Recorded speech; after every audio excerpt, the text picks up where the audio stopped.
Hey guys, what's up? So I have in front of me today the Helios 300.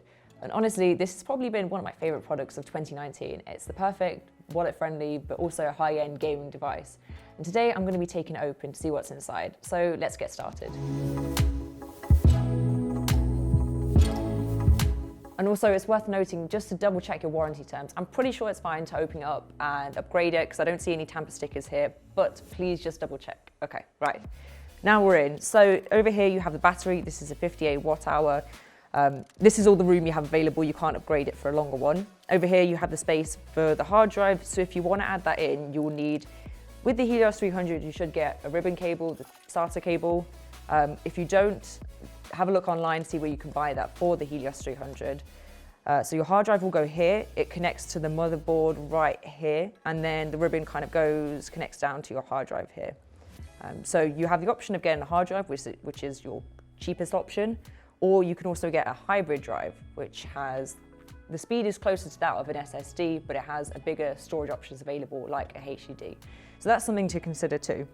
This is 2.5-inch disk drive, so any one of those you can put in there. Okay, so what else do we have? We have the SSD slots here and here. This one has an SSD already inside, so this one, if you want to add another SSD, all you have to do is take apart this metal shield here, which I will show you. There's two screws, one which I've already taken out here, another one here, so I'll just take that one out now. These are M.2 NVMe PCIe SSD slots, so take them out, lose the screw, cool, and then take off the shield, and then you just kind of connect it here, and then just kind of lay it to rest there, and then attach it with the shield on top, and then screw it back in.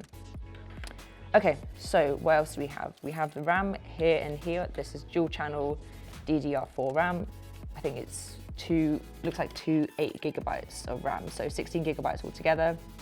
And then we have the CPU here. This is a 9th gen Intel Core i7, and we have the GPU here. So this is a RTX 2070 with Max-Q design. Okay, so the back here we have the two fans. This uses 4th gen Aeroblade 3D technology. The exhaust will come out the rear and at the sides of the laptop. Here we have the network card. This is Intel's killer 1650X card.